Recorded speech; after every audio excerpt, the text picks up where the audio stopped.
Sementara tubuhnya berkembang, tapi keyakinannya tidak berkembang.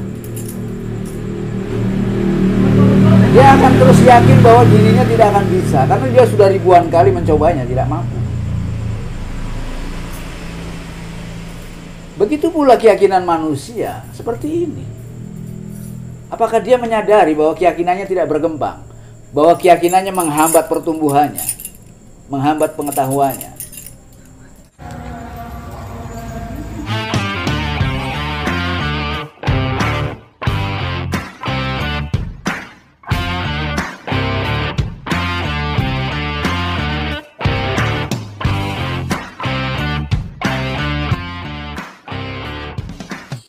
Salam satu hati, para tandapan di mana saja berada. Pertama-tama yang mengucapkan puji syukur dan berterima kasih sebesar-besarnya kepada Tuhan yang Maha Cinta atas seluruh kenikmatan yang senantiasa Engkau anugerahkan kepada kami semuanya. Dan kedua, yang ingin mengucapkan terima kasih kepada Niang Rosa Hamiza Aziha, Bunda Niang Rosa Hamiza, yang selalu memberikan semangat dan dukungannya kepada Hyang dalam mendampingi hidup Hyang. Salam cerdas selaras, para tandapan di mana saja berada. Tengoklah ke dalam dirimu, ke dalam batinmu yang paling dalam. Tidaklah ada perbedaan antara dirimu, diri murni, dan guru. Karena sesungguhnya dirimu benar-benar merdeka. Di dalam kemerdekaan tidak ada guru. Di dalam kemerdekaan tidak ada murid. Di dalam kemerdekaan tidak ada ajaran. Namun, dalam fakta, kamu tidak tahu siapa dirimu yang sebenarnya. Kamu terperangkap dalam pikiran dan bahasa kata-kata. Tanpa kamu sadari, kamu bermain-main dan dipermainkan pikiranmu dalam bahasa dan kata-kata. Cobalah berpikir lebih dalam dan lebih luas lagi, hingga ke dalam dasar kenyataanmu sendiri yang sebenarnya. Siapakah dirimu yang sebenarnya? Apakah dirimu berbeda dengan Tuhanmu? Apakah dirimu benar-benar terpisah dengan yang lainnya? Jika demikian, sesungguhnya terbuat dari apa dirimu? Dan dari mana itu berasal? Jangan coba-coba mencari jawaban dari ilmu pengetahuan. Karena pakar-pakar fisika sudah membuat semuanya keliru. Salam cerdas laras, para tandawan di mana saja berada di seluruh alam semesta raya ini, baik penghuni yang ada di alam skala yang kasat mata maupun penghuni yang ada di alam niskala yang gaib yang ada dalam dimensi metafisika. Sebelum kita lanjutkan lebih jauh kajian spiritualitas yang Weldo ini, saya mohon kepada sahabat-sahabat pecinta dan penggemar Yang Weldo TV dan para tandawan semuanya untuk tidak lupa subscribe bagi yang belum melakukannya. Klik loncengnya agar selalu mendapatkan pemberitahuan dari kami setiap kali muncul konten kami yang terbaru. Dan ikutilah secara cermat dan hikmat setiap konten yang disajikan Yang Weldo hingga selesai tanpa di-skip sedikit pun agar tidak terjadi gagal paham. Dan kemudian berikan komentar yang membangun dan ikut serta dalam misi dan visi channel Yang Weldo TV dalam mencerdaskan bangsa dan umat manusia dalam kecerdasan intelektual, kecerdasan emosional, dan kecerdasan spiritual. Kami percaya dengan semakin banyaknya anak bangsa dan umat manusia yang terbuka dan berkembang kecerdasan spiritualnya, akan terbina kesadaran dan kebersamaan dalam berbangsa dan bernegara sehingga semakin jaya NKRI tercinta ini. Amin. Salam satu hati. Salam satu hati. Hanya ada satu jalan untuk bisa bertemu Tuhanmu. Bukan dengan pengetahuan spiritualmu. Karena pengetahuan spiritualmu hanya bisa mengantarkanmu untuk mengetahui siapa dirimu yang sebenarnya. Begitu pula bukan dengan kecerdasan intelektualmu. Kecerdasan pikiranmu sama sekali tidak mampu membantumu untuk mengenal dirimu sendiri, apalagi mengenal Tuhanmu. Pikiranmu sama sekali tidak mengetahui apapun tentang kenyataan, tentang Tuhan atau tentang dirimu yang sebenarnya, kecuali sebatas konsepsi dan pemahaman-pemahaman dualitas semata. Apalagi dengan kemampuan panca inderamu yang sangat sempit dan terbatas, tidak akan bisa menyaksikan kebesaran dan keuniversalan Tuhan di dalam kenyataan yang sebenarnya, yang non-dualitas tak terbatas. Hanya ada satu jalan untuk mengenal Tuhanmu dalam kenyataan yang sebenarnya, yaitu dengan cara mengenal dirimu sendiri yang sebenarnya. Gnautistheton. Kenalilah dirimu, demikian Sokrates mengatakannya. Hanya sebagai dirimu yang sebenarnya yang bisa mengenal dan menjumpai Tuhanmu di dalam kenyataan yang sebenarnya. Hanya ada satu jalan untuk mengenal Tuhanmu yang sebenarnya, yaitu dengan cara mengenal dirimu yang sebenarnya. Sesungguhnya, sebagai substansi, tiada perbedaan antara dirimu dan Tuhanmu di dalam kenyataan yang sebenarnya. Jalan yang paling utama adalah mengenal diri sendiri. Mengenal diri kita yang sebenarnya. Karena diri kita yang sebenarnya hampir tidak jauh berbeda dengan Tuhan itu yang sebenarnya. Perbedaan hanya masalah makro dan mikro. Sebagaimana tarian dengan penarinya. Sesungguhnya tarian dan penarinya adalah satu substansi absolut saja, bukan dua entitas. Sebagaimana ombak-ombak yang menari di atas permukaan samudra. Ombak-ombak adalah tariannya samudra, yang tak pernah terpisah dari samudra yang disembunyikan di bawahnya. Sesungguhnya ombak-ombak dan samudra bukanlah dua, melainkan satu kenyataan yang sama, yaitu sama-sama sebagai air, dan disebut sebagai tarian dan penari karena bentuk dan wataknya yang berbeda. Itulah sahadat, dua yang saling menyembunyikan yang lainnya, sebagaimana tubuhmu yang menyembunyikan ruhmu, sebagaimana ragamu yang nampak menyembunyikan sukmamu yang tidak nampak. Jadi jangan heran jika ada orang-orang yang tidak mengakui adanya jiwa dan sukma, karena mata ragawi mereka tak mampu melihatnya, karena pikiran dan panca inderanya yang telah membatasinya, sehingga tak ada pengetahuan dan pengalaman yang lebih dalam dan lebih luas lagi. Mereka inilah orang-orang yang telah membatasi dirinya. Orang-orang yang telah menutup dirinya, menutup pikirannya untuk terbuka terhadap pengetahuan-pengetahuan yang lebih jauh dan lebih mendalam. Oleh karena itu, jangan heran jika banyak orang yang gagal mengenal Tuhannya, yang tidak nampak karena telah gagal mengenal dirinya yang sebenarnya yang tidak nampak. Yang tidak nampak dan tak bisa disaksikan oleh mata ragawimu.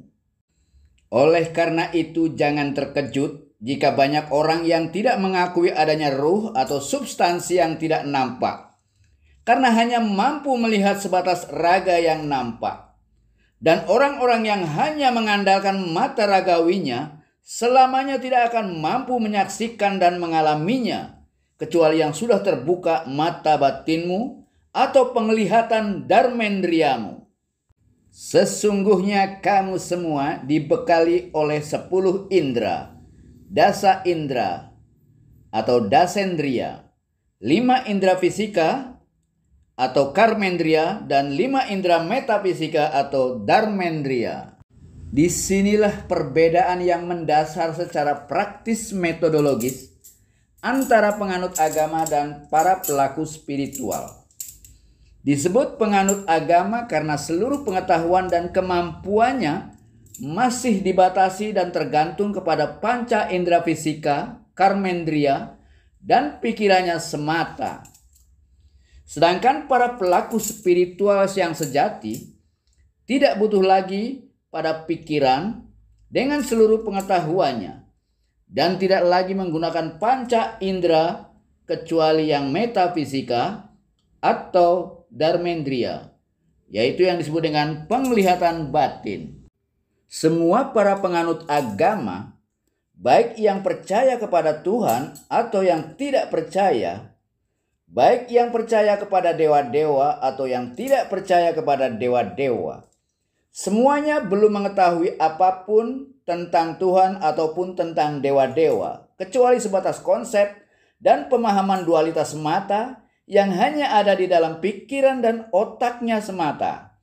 Sehingga jangan kaget jika sering terjadi pertengkaran di antara para penganut agama yang satu dengan penganut agama yang lain, karena masing-masing merasa agamanya paling benar.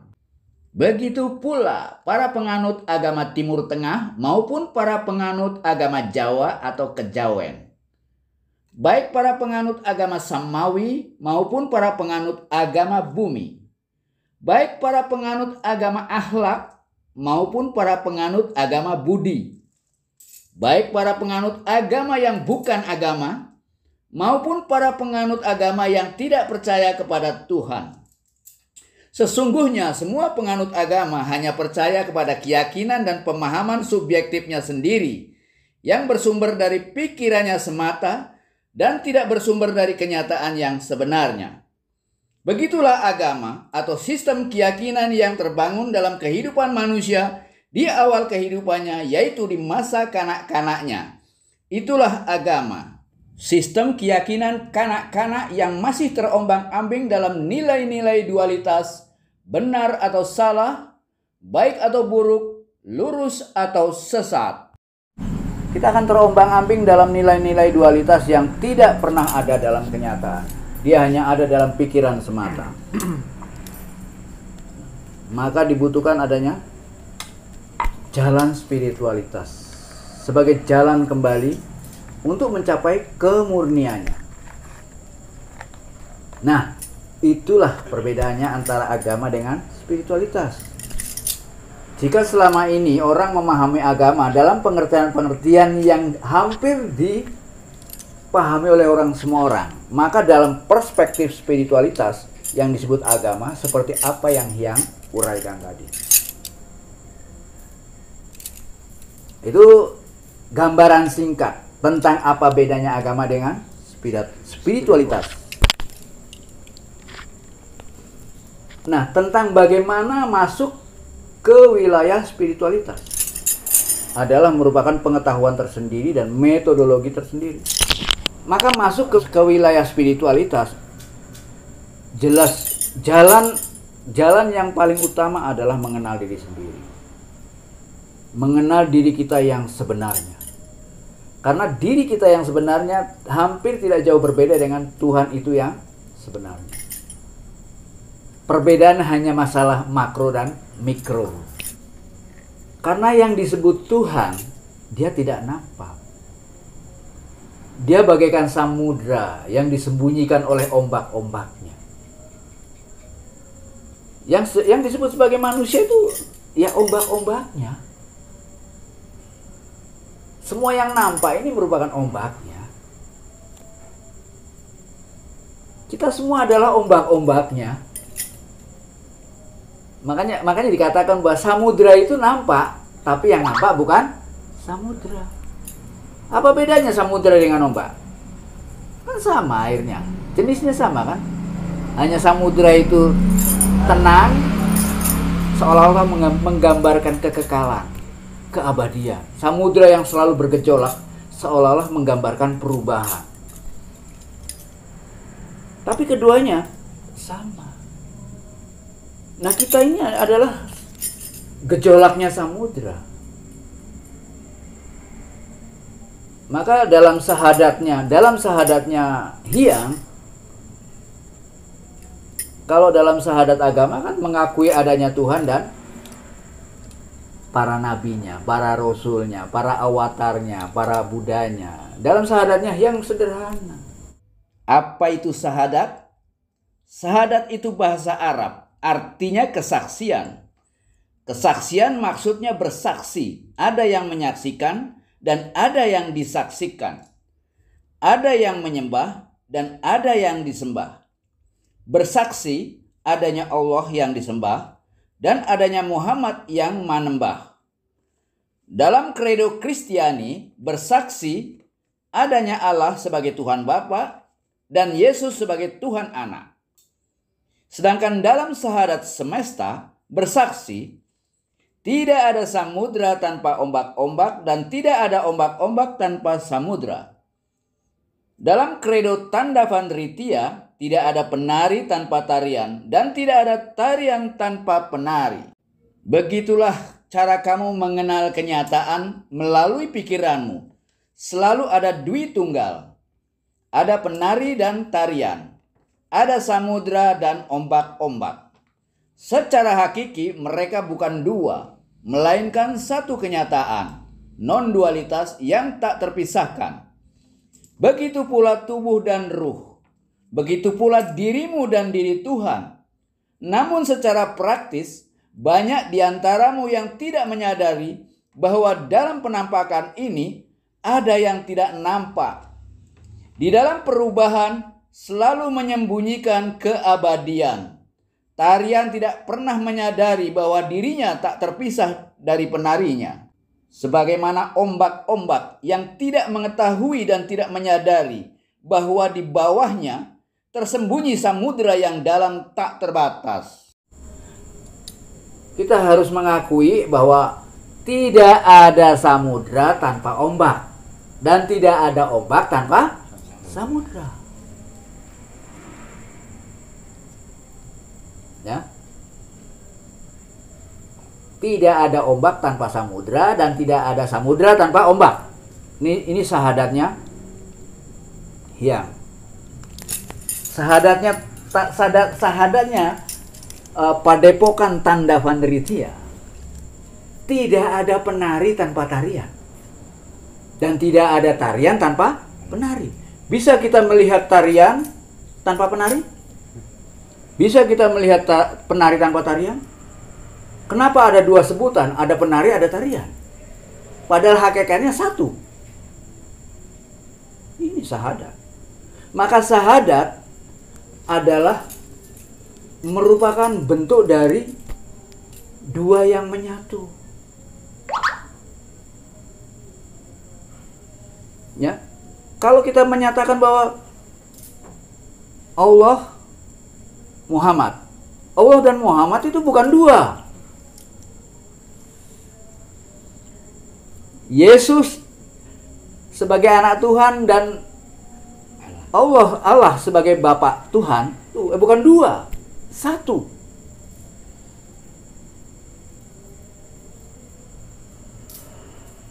Kalau Yesus disebut Tuhan, maka semua awatara, semua rasul bisa kita sebut Tuhan. Semuanya Tuhan. Bahkan kita pun bisa menjadi Tuhan. Kalau kita mampu melepaskan diri, membebaskan diri kita dari semua yang dualitas. Membebaskan diri dari pengaruh ego. Membebaskan diri dari semua keterikatan. Bebas dari semua prasangka pikiran. Yang disebut manusia adalah budak dari pikirannya. Tapi ketika manusia mampu bebas dari perbudakan dan penjajahan yang diperlakukan oleh pikiran dan ego dan nafsu-nafsunya, maka dia menjadi penunggang. Disebut para dewa karena dewa-dewa ini sudah mampu menjadi penunggang. Ya. Lihat, para dewa semuanya punya tunggangan. Siwa punya sapi andini, Parwati punya singa, Durga punya harimau, Ganesha punya, dan Nabi Muhammad punya buruk.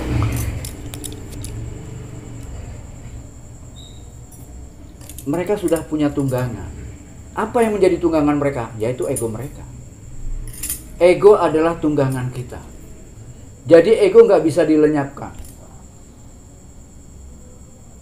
Maka ketika orang berhadapan egonya, kita bisa lihat dia yang dikuasai oleh egonya atau dia yang menguasai egonya. Dia yang menjadi penunggang bagi egonya atau dia yang sedang ditunggangi oleh egonya. Bagi Hyang manusia itu ada dua macam aja. Orang yang sedang ditunggangi egonya, inilah kaum para budak, para Hinayana.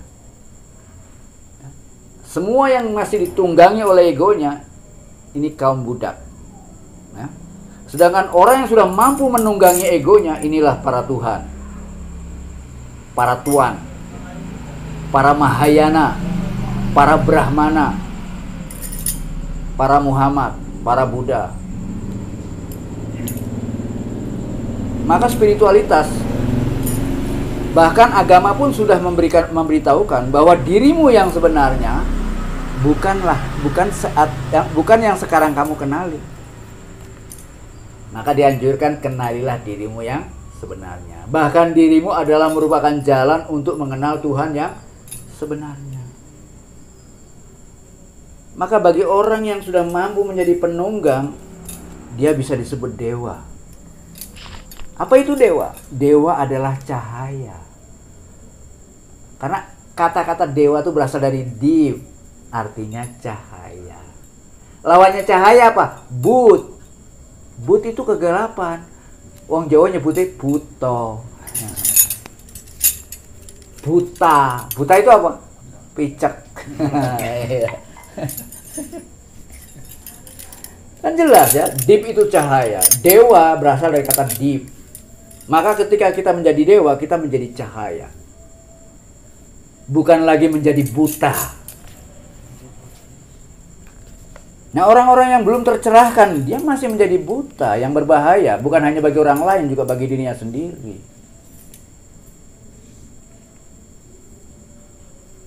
Maka langkah untuk masuk ke dimensi kita yang sebenarnya, ya, untuk mengenal siapa diri kita yang sebenarnya, dibutuhkan alat sarana.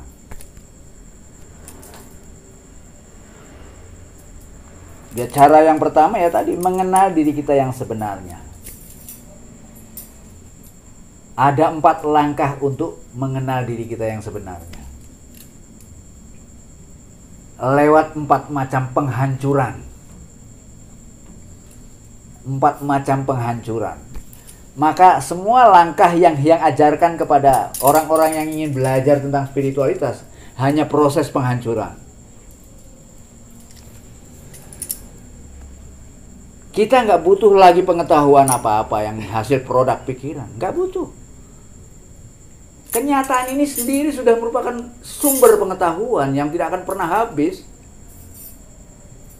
Kalau ada hadis yang mengatakan bahwa apabila pengetahuanmu ini sebesar 7 lautan, hanya setetes dibanding pengetahuan yang ada di dalam kenyataan yang sebenarnya. Hanya setetes saja pengetahuan kita tentang kenyataan dibanding dengan kenyataan itu sendiri. Kalau kita memasuki alam kenyataan, sudah kenyataan itu adalah pengetahuan kita. Apakah butuh kita pengetahuan dari pikiran? Tidak. Nah, orang-orang, ya, ini ada sedikit. Orang-orang di waktu kanak-kanaknya, ketika dia memahami agamanya, maka semua orang pasti terperangkap oleh keyakinan yang pertama kali dia bangun di masa kanak-kanaknya. Keyakinan ini seringkali menjadi perangkap yang terus ada dan membatasi dia sampai dewasa. Oleh karena itu, apa yang dia yakini di masa kanak-kanaknya, ini akan menjadi pagar buat dia. Sehingga dia dibatasi oleh keyakinannya. Keyakinan yang dibangun oleh anak-anak, yang dibangun di masa kanak-kanaknya itu sulit dihancurkan.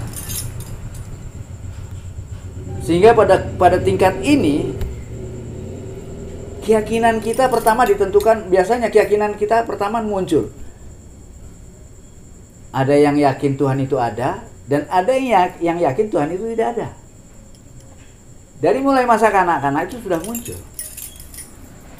Maka keyakinan ini akan dipertahankan. Bahkan keyakinan ini akan terus tumbuh berkembang. Semua pengetahuan yang dicari oleh manusia-manusia adalah dalam rangka memperkuat keyakinannya.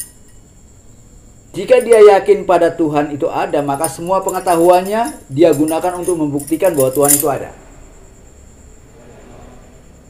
Begitu pula sebaliknya. Orang yang tidak percaya dengan adanya Tuhan, maka seluruh pengetahuan yang dia miliki, yang dia dapatkan, hanya dijadikan alat untuk membuktikan bahwa keyakinannya benar. Bahwa Tuhan itu tidak ada menurut keyakinannya dia. Buktinya ini. Ilmu pengetahuan hanya dijadikan alat untuk membuktikan adanya Tuhan itu ada atau tidak ada. Sementara itu mereka sama sekali tidak tahu apa itu Tuhan. Kecuali hanya sekedar konsep, baik itu yang ateis maupun yang teis, baik yang beragama maupun yang agnostis. Maka keyakinan ini akan dipegang sampai dewasa. Semakin dewasa dia semakin tegar mempertahankan keyakinannya. Pengetahuannya dia yang dibangun oleh seluruh pengetahuannya dia gunakan untuk mempertahankan, untuk membela, untuk membuktikan bahwa keyakinannya benar. Yang yakin bahwa Tuhan itu ada, maka dia katakan, buktinya Tuhan tidak ada. Ini. Begitu pula sebaliknya.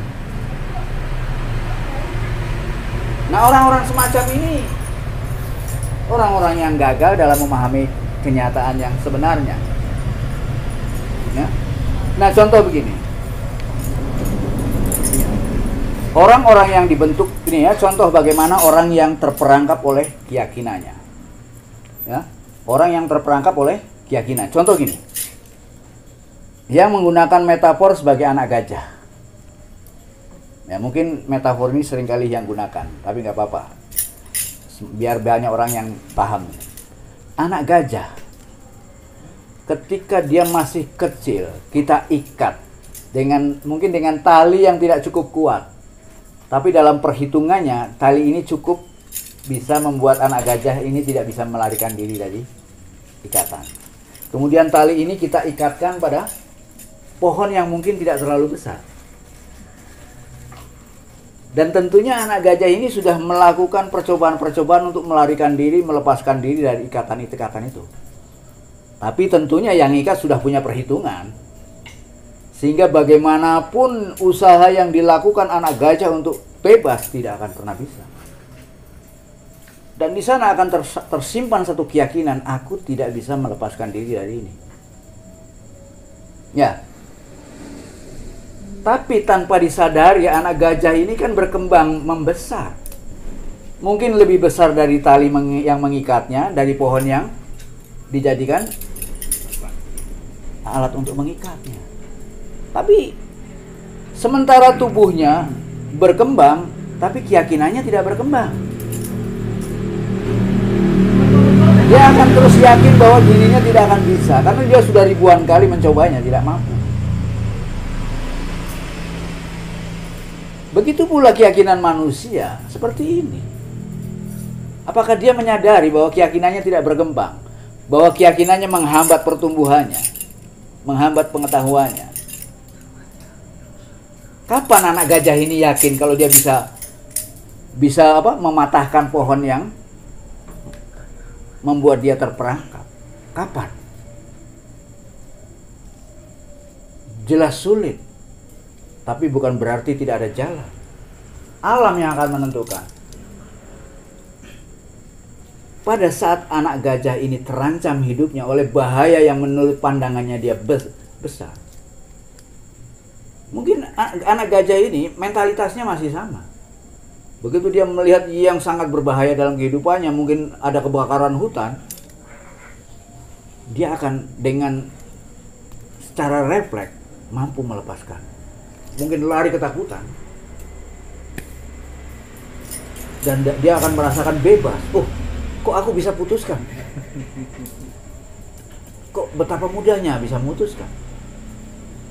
Jadi orang baru menyadari kekurangannya dan mengetahui kelebihannya setelah kena pukulan yang begitu besar. Setelah mendapatkan masalah, setelah mendapatkan penderitaan dan lain sebagainya. Maka kesadarannya muncul. Karena kesadaran manusia itu seperti api yang disembunyikan dalam batu hitam. Kesadaran yang sangat sulit untuk dipancarkan, ya, sebelum kita memukulnya berkali-kali. Hanya pukulan-pukulan yang besar yang membuat api memancar dari batu hitam. Bagaimana kalau batu hitam itu basah dan berdebu?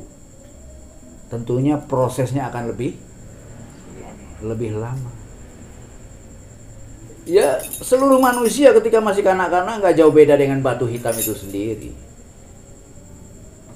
Yang butuh pukulan-pukulan dalam kehidupannya agar pancaran-pancaran kesadarannya terpercik.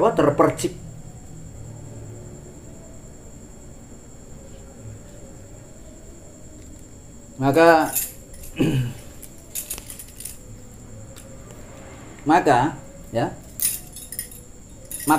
itulah sebabnya kenapa spiritualitas harus ada, agar membebaskan manusia dari perangkap pikirannya, perangkap dari keyakinannya yang terbatas. Keyakinan yang kita dapatkan di masa agama adalah keyakinan anak-anak. Keyakinan yang dibangun berdasarkan ketakutan-ketakutan. Sedangkan di masa selanjutnya, di masa remaja, keyakinan manusia dibangun tidak lagi oleh ketakutan. Ini di masa kita membangun kepercayaan. Kalau di masa kanak-kanak namanya keyakinan, maka di masa remaja itu akan terbangun kepercayaan. Percaya itu lebih baik daripada yakin. Iman itu lebih baik daripada yakin.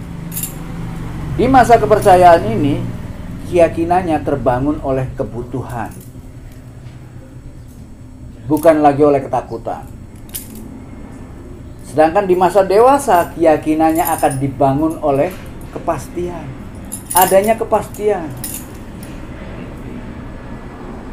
Habis makan pasti kenyang. Ini kepastian. Ya kan? Semua kepastian ada. Lewat gerak kita mengenali yang tidak bergerak. Ya kan? Lewat yang nampak kita mengenali yang tidak nampak. Kalau orang gagal mengenali yang tidak nampak karena bodohnya, ya, karena orang gagal menyaksikan yang abadi, ya karena bodohnya. Ya. Semua bisa kita dapatkan lewat yang nampak. Yang nampak ini sudah menggambarkan yang tidak nampak. Di balik yang nampak ada yang tidak nampak. Di balik ombak ada samudera. Maka setiap ombak pasti samudera. Ya kan? Oleh karena itu setiap orang bisa menyebutnya dirinya Tuhan. Karena di dalamnya ada samudera. Cuma kedalaman samudranya berbeda, Kak. Karena yang disebut samudera itu kan ada yang tengah-tengah, ada yang pinggir. Nah, yang pinggir ya kedalamannya. Nah, manusia yang memiliki kedalaman samudera paling dalam, nah itulah orang-orang yang tercerahkan. Kalau samudranya masih cetek-ceteknya, nggak ada apa-apanya. Mungkin di sana hanya ada pasir saja, sama karang. Ya. Jadi, nah, masuk ke wilayah spiritualitas adalah bagaimana masuk ke wilayah kesejatian. Maka kita dianjurkan untuk melepaskan diri dari semua perangkap. Ada 4 perangkap yang harus kita hancurkan. Yang mungkin sudah menjelaskan masalah perangkap ini pada konten-konten sebelumnya. 4 perangkap ini harus kita hancurkan lewat 4 langkah agar kita betul-betul memasuki kemurnian itu apa adanya. Kita nggak butuh apa-apa lagi. Dalam kenyataan inilah kita harus melepaskan semua atribut yang kita pakai. Sehingga dalam wilayah kenyataan ini kita hanya seolah-olah kita sebagai orang mati yang hanya pakai kain kapan. Nah, maka seperti yang bilang, masuk ke alam spiritualitas. Di sana kita berusaha untuk melakukan komunikasi. Melakukan komunikasi dengan diri kita sendiri maupun dengan kenyataan itu sendiri. Maupun dengan substansi-substansi yang ada di dalam kenyataan itu sendiri. Ya kan? Maka melakukan komunikasi itu dibutuhkan sarana.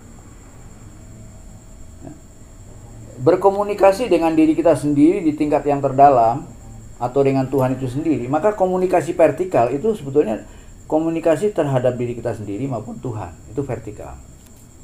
Sedangkan komunikasi horizontal adalah komunikasi yang sejajar dengan kehidupan yang sejajar dengan kita. Maka dalam membentuk komunikasi ini dibutuhkan sarana. Dibutuhkan sarana. Sarana yang paling minimal pada saat kita berkomunikasi, hampir 1 jam, Mas. Ya, sarana yang paling minimal pada saat kita butuh berkomunikasi adalah punya telinga dan punya mulut. Punya mulut agar kita mampu menyampaikan sesuatu. Punya telinga agar kita mampu menerima apa yang disampaikan. Itu aja. Ya. Namun sekalipun kita berada dalam ruang yang sama, berada dalam dimensi yang sama, dimensi fisika semacam ini, kita mungkin hanya butuh mulut dan telinga. Tapi mana saat kita berada di ruang yang berbeda, sekalipun dalam dimensi yang sama, dimensi fisika, ya kan? Ini masih dimensi fisika kan? Tapi ruangnya berbeda. Sampai di Jogja, saya di sini. Apa hanya butuh mulut dan telinga saja?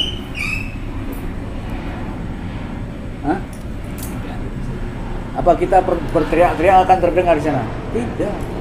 Kita membutuhkan alat, yaitu yang disebut dengan telekomunikasi, yaitu komunikasi jarak jauh. Bagaimana berkomunikasi jarak jauh? Maka dibutuhkan telepon. Tele itu artinya komunikasi jarak jauh. Terus apakah cara berkomunikasinya berubah? Tidak berubah.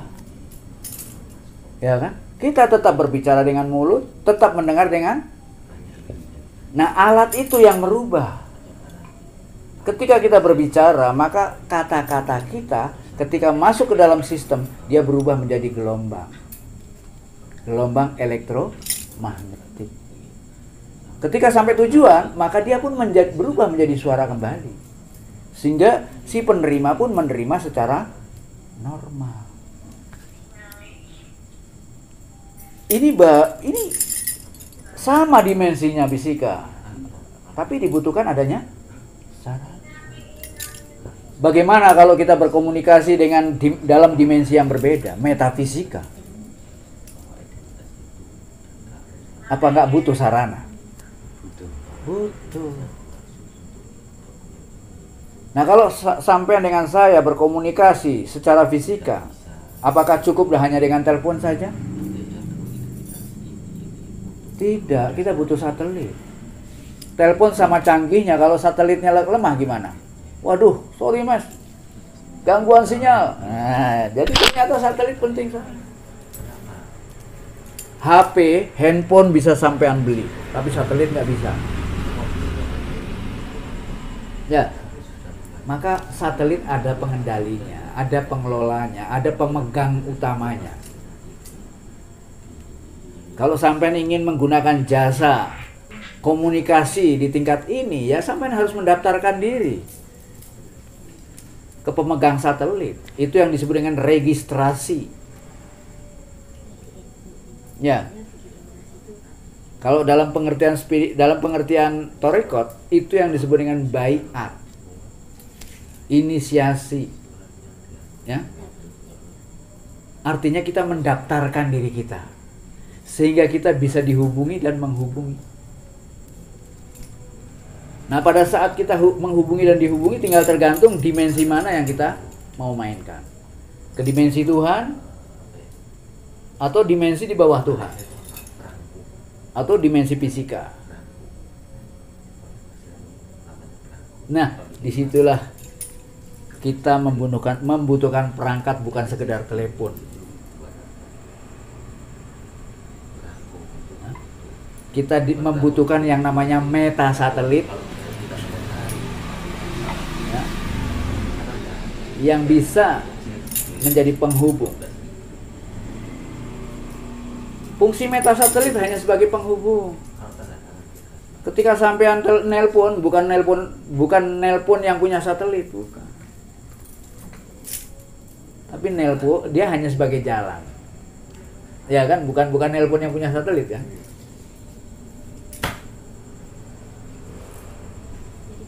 Jadi untuk itulah dibutuhkan sarana bagaimana kita memasuki dimensi metafisika. Dan sarana itu sudah kita miliki dan sudah dipersiapkan oleh Allah. Ya, dalam bentuk tubuh kita.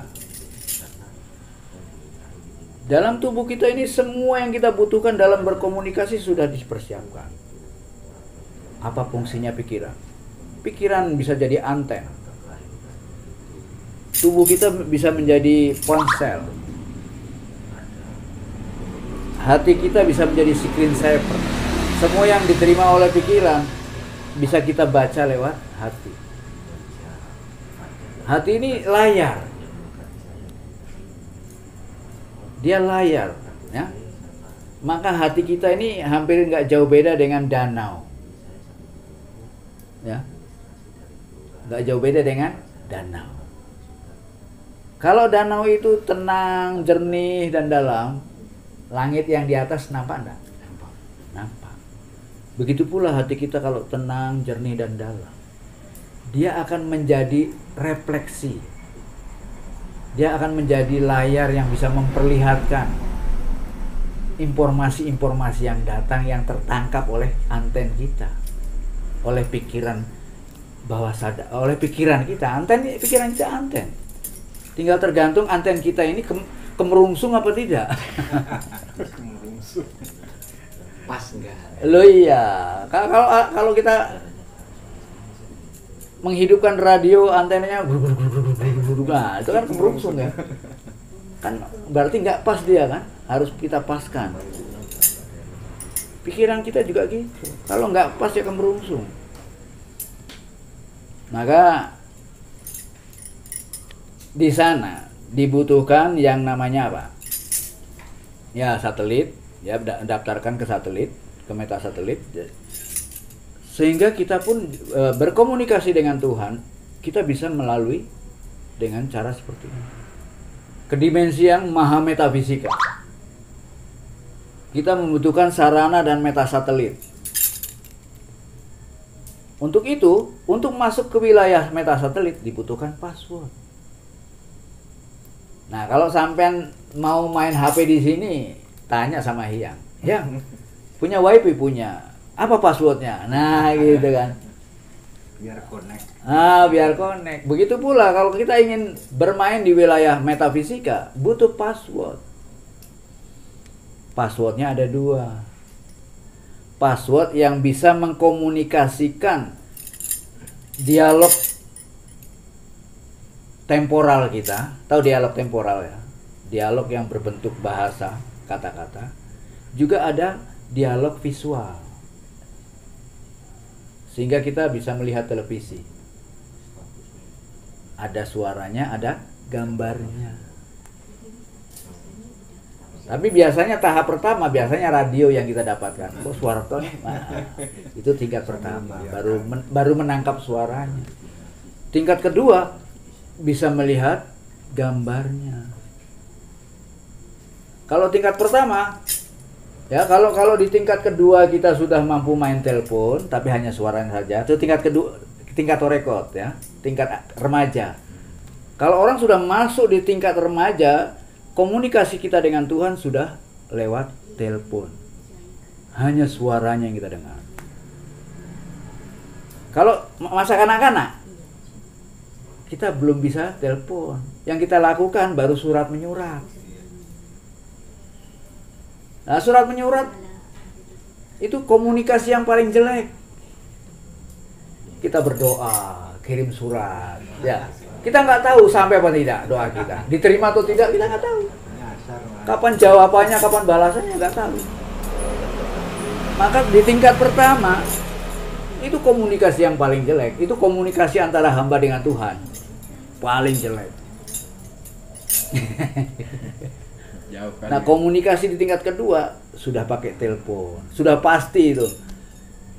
Ada jawaban, sekalipun miss call itu udah jawaban.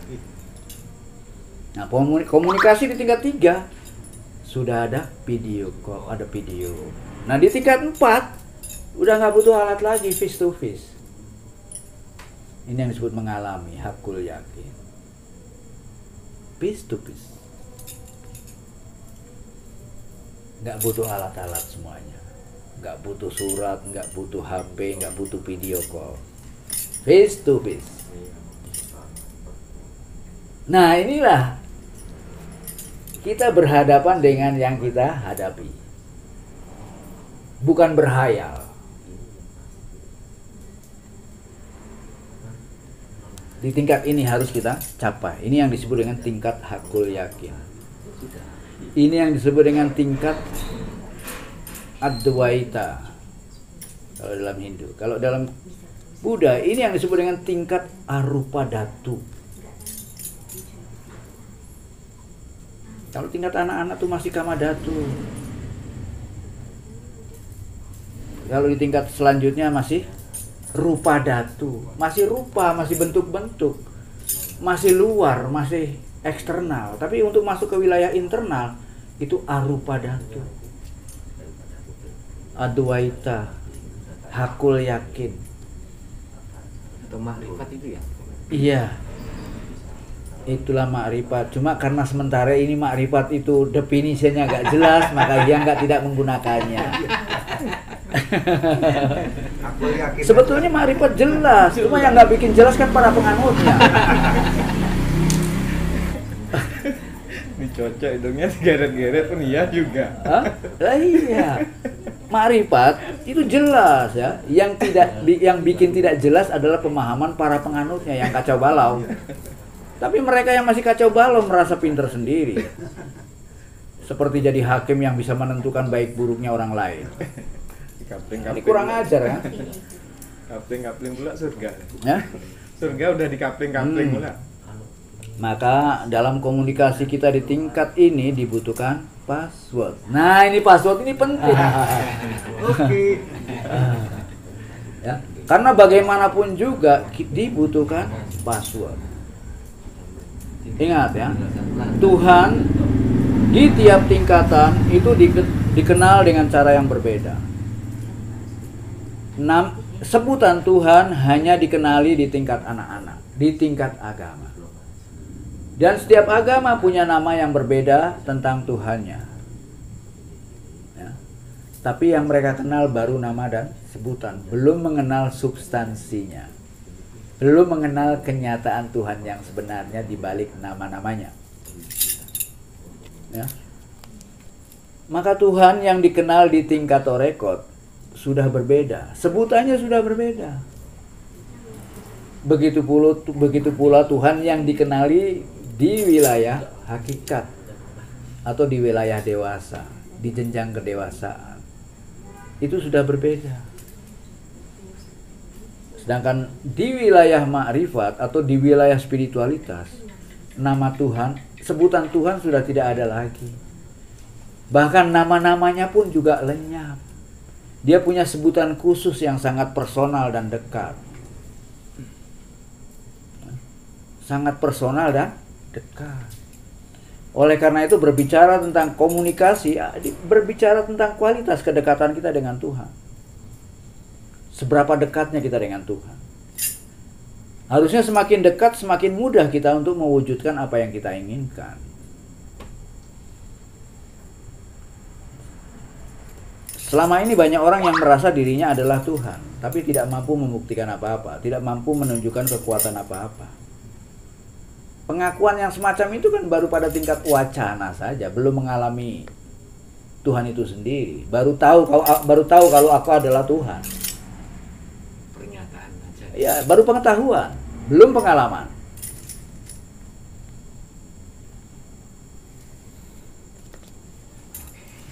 Kalau yang semacam itu mudah, baca buku aja udah, oh, Kelar.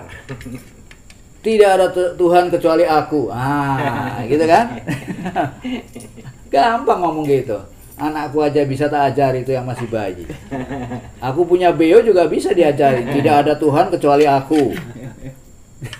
Kan wacana. Beo bisa kan ngomong seperti itu. Terus apa kemampuannya? Itu hanya wacana saja. Harusnya tidak terbatas di situ. Dan banyak orang yang dibatasi oleh pengetahuan yang dia peroleh dari pikirannya, mulai dari orang-orang neuroscience garis keras. Ya. Dia sudah melakukan pembodohan terhadap dirinya juga terhadap umat lewat pengetahuannya yang terbatas. Yang menganggap otak adalah segalanya. Mereka itu kecerdasan mereka nggak jauh beda dengan kecerdasannya kecoa. Seperti apa yang mereka katakan bahwa kecerdasan kecoa adalah kecerdasan evolusioner. Kecerdasan yang bisa mampu bertahan dalam kehidupan ini adalah kecoa. Nah, ini kecerdasannya orang-orang neuroscience. Garis keras. Ya, untuk penjelasan masalah bagaimana untuk mendapatkan password itu akan yang jelaskan nanti secara off the record. Oke, terima kasih ya. Ya, untuk pencerahan kali ini yang sudahi sampai di sini. Terima kasih. Rahayu semuanya. Rahayu. Rahayu, rahayu.